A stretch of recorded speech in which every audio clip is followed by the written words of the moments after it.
Take out my diesel heater. I'm gonna put in the new one.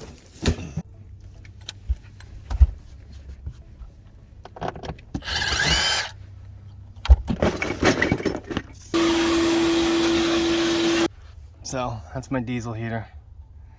When I take it out, I'll show you any possible. This might be the only sticker. Model D5. It's a 5 kilowatt rated voltage, 12 volts, 40 volts, 40 watts. I don't know what that means. Uses 40 watts. Fuel, diesel, heater, blah blah blah. Dusty is super mega hell. One thing I forgot is a wide open hole right there, right through the floor, which I have meant heavily to close up. And maybe, just maybe, I can go get one of the sheet metal, the duct caps, like a 3-inch, and put that in there like I was originally supposed to. So here's my hand as a reference, just in case you've never seen one before, whatever. You will see it soon enough, but I'm going to try to explain this step by step as best as I can. However, let me explain that there's 4 screws like that, making a square in the center, going right through the floor, and then they have little nuts on them. I'm about to go down and take those nuts off. I'm just telling you now so that when you're looking up at what I'm doing, you have an understanding. So here we are underneath the unit. Keep getting blinded by the sun. So 4 screws coming through. Let me see. This is your exhaust coming out. That's the air intake. I just never hooked it up. There should be a hose on that. This is your fuel line going in. And then you got these 4 screws coming through with the nuts on them.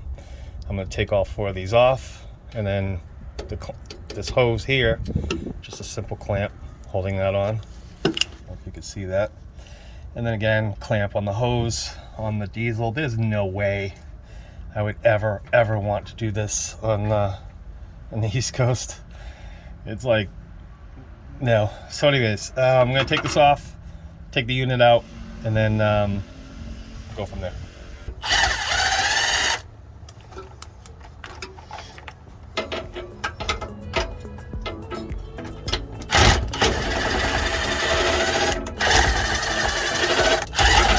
Went in 2 years ago, and it has been just chilling ever since. Oh, it's even better.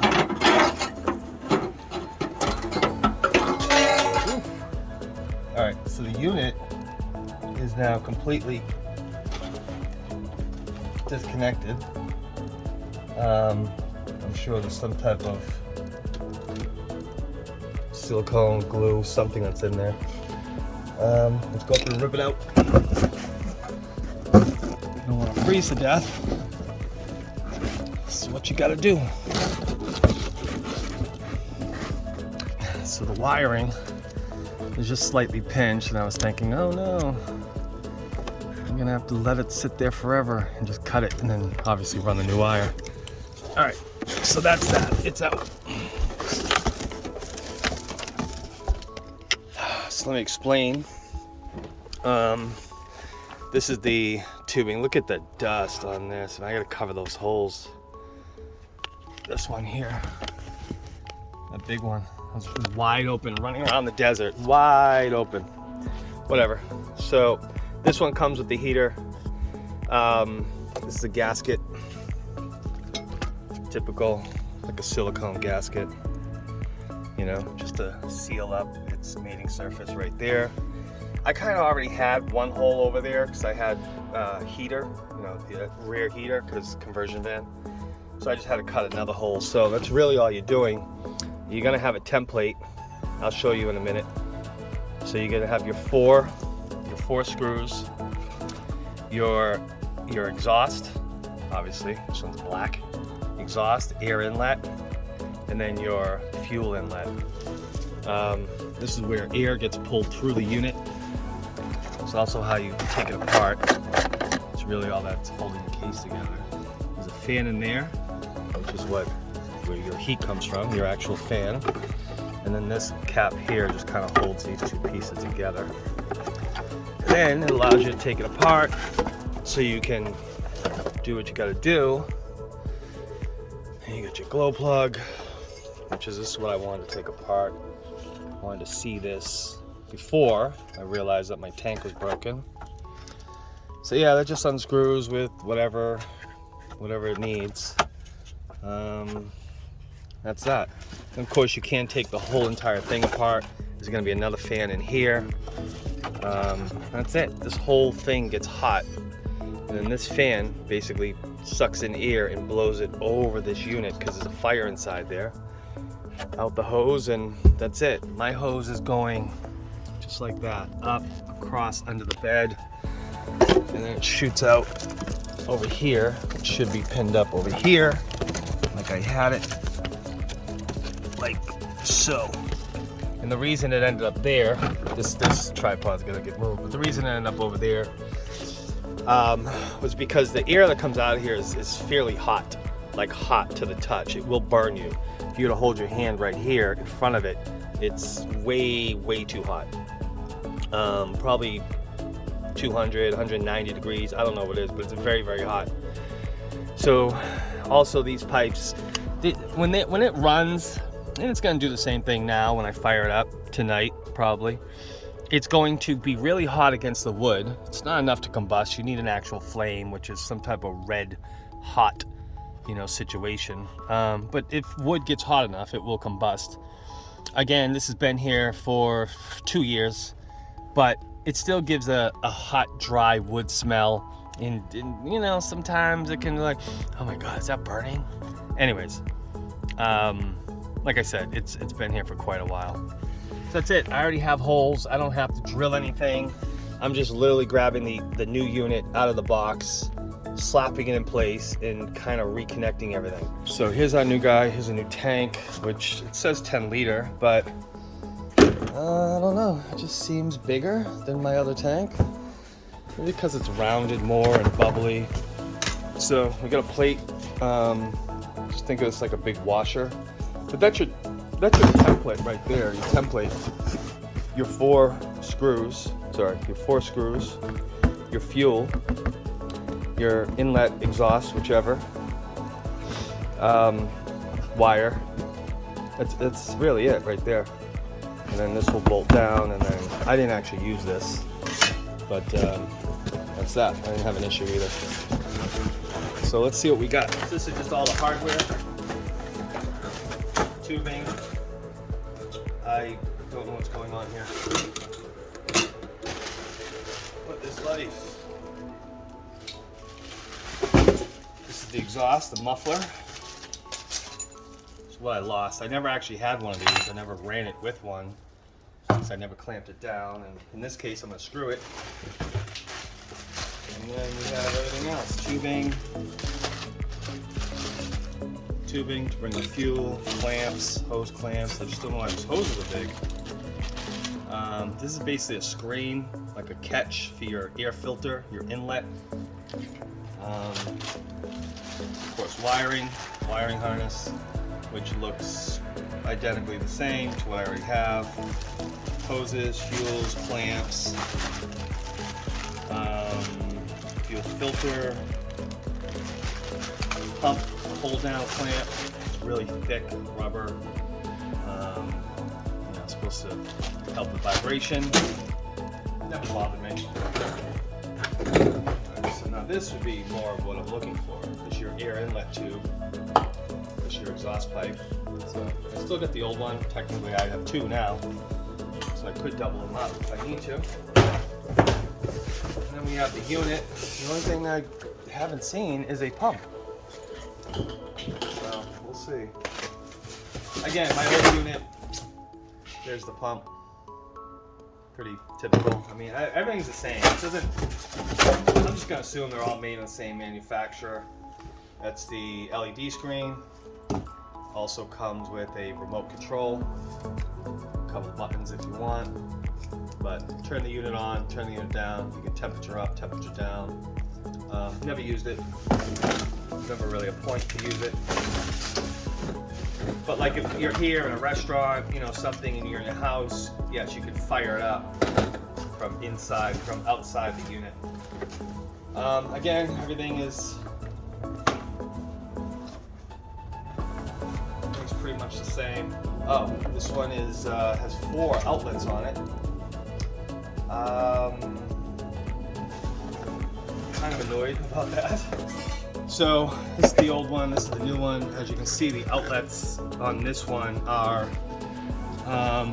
this thing, 4 separate hoses.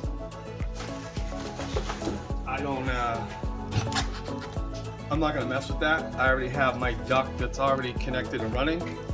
So I was gonna just change the body, and then I realized that these are all seamed. So we're just gonna pop these ends off, hopefully. I mean, it's kind of obvious I can. Wow.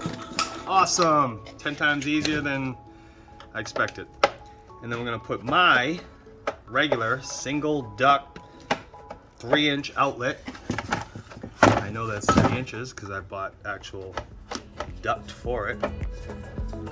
Ooh, mine's is coming off harder. That means it's more quality. Is that true? Tolerances are tighter. Damn. Oh, this is just buttoned up all the way around. This is one hose like that, and then the other hose like this. No, we ain't got time. Let's rinse this off. So, awesome. Boom. This is the old one. I'm going to keep this because it works. It did work. I'm pretty sure internally it is massively, and that's all it does. It's just this whole thing just slides right in and right out of the case. And you got little notches on the side for your wires to go through. And if for some reason you needed to, you could pull the plug on this side. Well, whatever, it slides out, and put your wires on the other side. Otherwise, it's really all it is. There's nothing else to it. Pretty cool. And then you can break it down. You got 4 Allen wrench screws here, 1 up here, take the computer board off, and then 4 screws, take the whole assembly out, which I will do. I will show you what that looks like. And I also want to get inside there too. I want to see how dirty it is, and etc. I don't know what this is, but being like somebody who messes with heat for a living, or did, whatever, somebody who's very familiar with heating systems, I'm gonna call this like a sensor, either a flame sensor, or I'm not gonna say temperature. It's not temperature, so I'm gonna call it a flame sensor. Otherwise, it seems pretty simple. I mean, to me, there's not much difference between this and a house unit. I know that's gonna sound crazy to a lot of people, but it's really true. It's not. Fire inside of this is hollow right here. So you got fire in here, shooting into this box. You have a fan system. There's another one in here as well. You have a fan system blowing air across. So in here, you're gonna have a pump. Right, this little tube right here is your fuel line coming in from here in the bottom. Can you see that? Yep. That's your fuel line in, being pumped in by the pump. So that's getting pushed into fuel. You have an igniter over here, and that's it. You're just gonna have flame.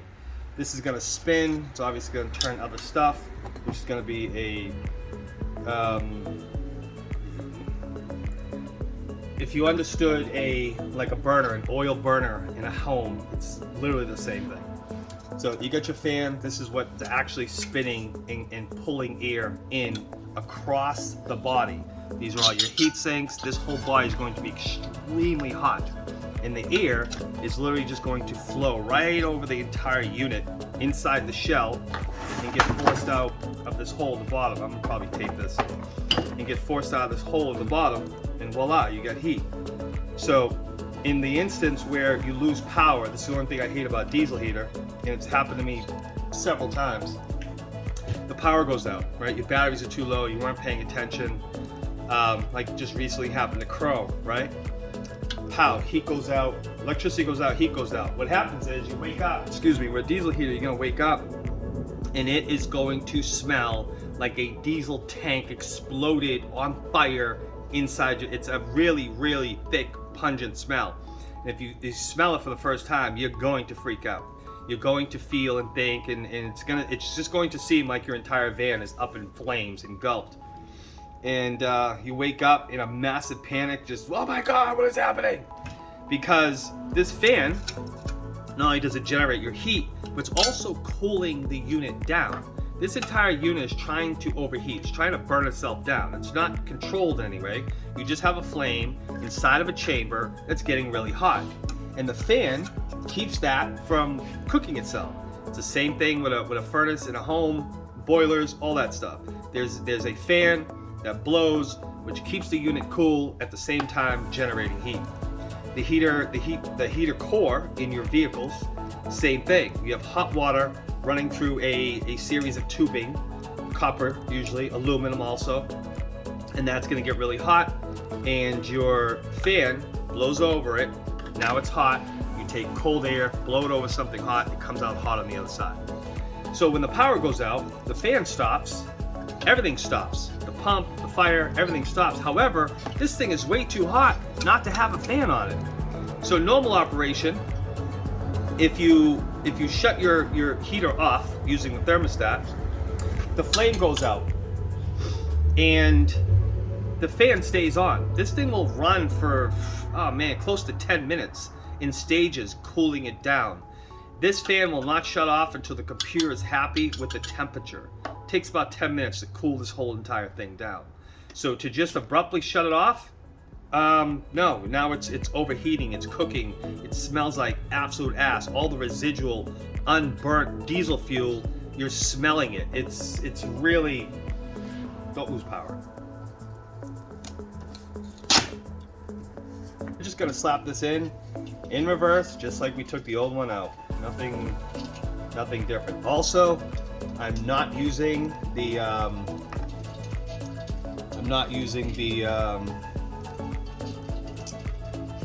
harness either. I will keep that harness, obviously, as a backup. I think the hardest thing about this whole thing is probably drilling the holes, which is not really that hard. You know, one, figure out where you want it. Two, drilling holes, putting the unit in.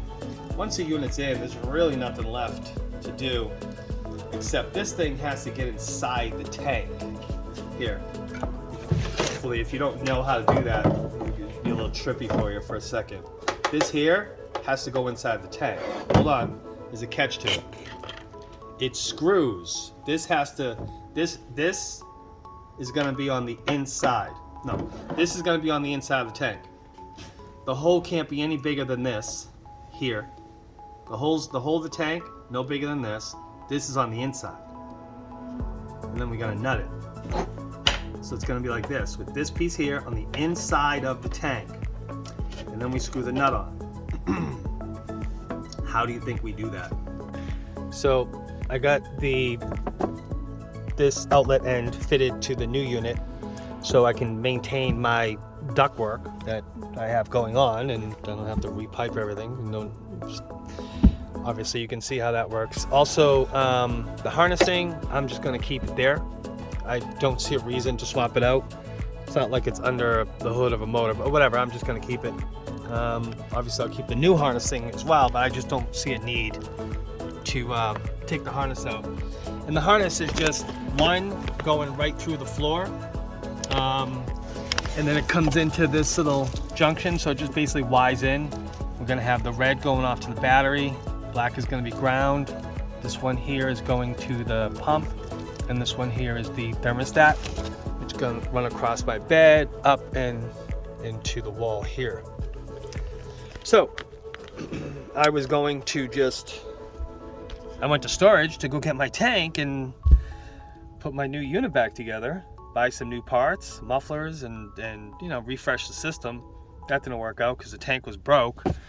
So now that I'm here right now doing this, I just have no need to, you know, just kind of, I don't see a need to swap out the harness. You know, the new harness, the old harness, they both plug in together. I'll show you. That's all it is, one plug from the unit. No, it's one plug from the unit, nothing else. And it just plugs into the harness. Bam! Here we are. 4 screws, 2 outlets. Those are 2 ports for the exhaust and ear. Screw this down. All the nuts are supplied. Every single thing you need is supplied for this job. I'm so sorry. This one here. Okay, plug that in. Get the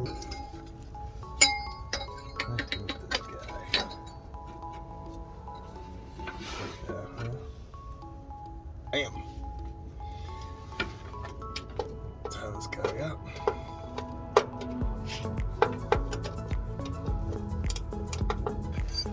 So we are all tied in up here. The fuel's connected using the original or old pump. My exhaust is on with muffler solid, not going anywhere. All right, so we're gonna get to the tank right now. Putting this guy here in. Shut that off. How are we gonna get that in? So we're gonna get a drill bit. Okay. Basically just laying the drill bit over, you know, matching the width. Okay. All right. So you got that. You're gonna need something like a coat hanger or a stiff wire of some sort. And you're gonna figure out where do you want your little barb fitting, right? You want it on this side, you want it on the other side. Based on my screws, this is gonna go to the back of my box. Now I'm gonna put right here in this corner. Let me see. I don't want too much of a bend because I want it to fit. All right, so we're gonna get our drill bit. We're gonna get a drill. Go far for that. So drill bit. The lower the better, right? If the lower you can get it, then you know if you got it here in the center coming straight out, then you know I had mine over here on the side. Sorry, I had mine right here about this high originally. So now that's all that fuel you don't get when you're that low. However, let's just not be that low. This is where I'm going, right here. That's that. Now, you're going to, can you see me? Yep. You're going to take your, I wish this was thinner. Damn it. I think I can force it through. Alright, well we'll do it like this. So this one here, this piece of wire is a little bit too thick. A coat hanger would be thinner. This is not a coat hanger. So we're going to take this and shove it all the way through to come out of that hole. And have to put a little bit of a bend on it. Again, if this is a coat hanger, it'd be a lot easier. Boom. Comes right through. Comes right through. Comes right through. And then we lightly, because this is just stuffed in there. It's not. And now I can take my nut, right? Slide it straight down the end of the. Come here, don't do that. No. Alright, so we drop the nut. Pick my barb back up. Oh, I messed up. These have bow rings. I'm gonna send it back out. Again, if you have a thin piece of wire and you feed it straight through, just like this, then you can slide this little bar piece straight down the wire. This is working. That's annoying. This is working as well. So we've got little O-rings that this fitting came with. We'll slide this down this little wire here, right up and over. Roll it right up, just like that. Now we can send it through. Stuff leaking.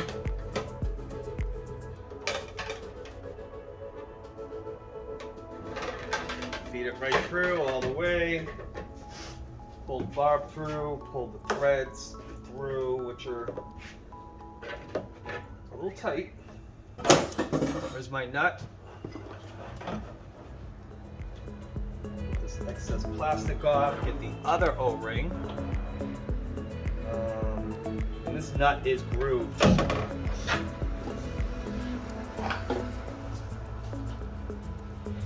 See that? So that O-ring can fit in there. So I'm gonna tell you right now, a regular nut's gonna work. A regular nut's gonna work just fine.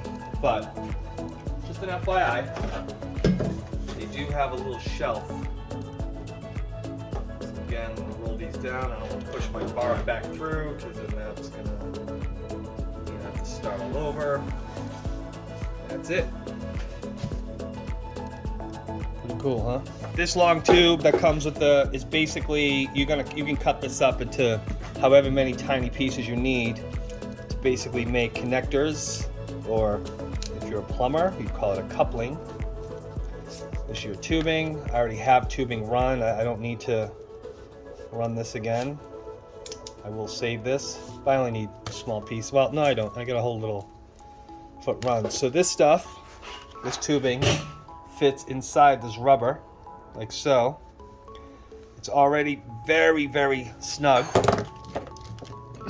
It's in there more than a ½ inch. Slide your clamp over it, you're done. And then you can cut this rubber to fit, you only need it 1 inch long, and then you can have 1, 2, 3, 4, probably 5 different couplings. So you need one on each side of the pump. You need one to connect to the bottom of the unit. You would need one to connect to the gas tank. So you're gonna need 1, 2, 3, 4. So you would take this little hose and you would just cut it into 4s. 1, 2, 3, 4. You could make 5. You could probably make 6 out of it because you don't need a lot of material in between connections. And that's it. It comes with these lovely clamps. I love these. The reason these are so nice is they're not threaded. They're not going to snap when you over tighten them, and they always maintain pressure. So when the tubing begins to collapse, it's still going to remain tighter, tighter, tighter, tighter. It's always trying to tighten on stuff. All right, that's that. I just have to mount the actual tank. So there it is, hung.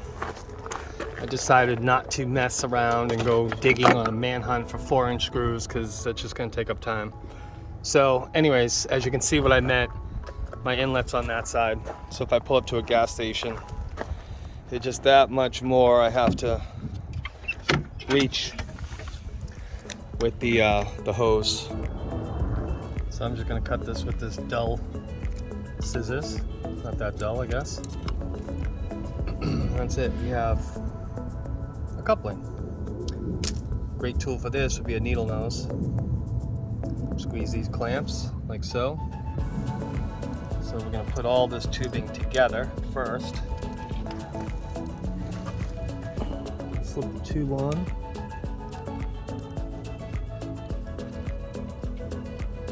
A little bit of WD-40 or something to help these guys slide on would be pretty cool. So grab the clamp, pinch it, slide it, and release. Grab the other end of the tubing, take the zip off.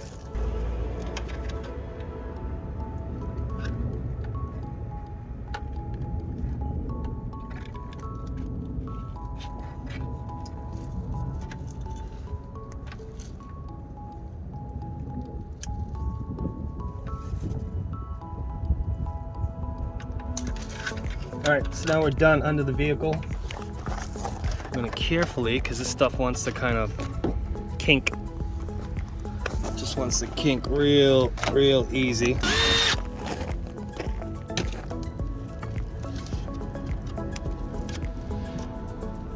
Same process, be careful of the kinking. At least it's fine, I can touch and hold and manipulate.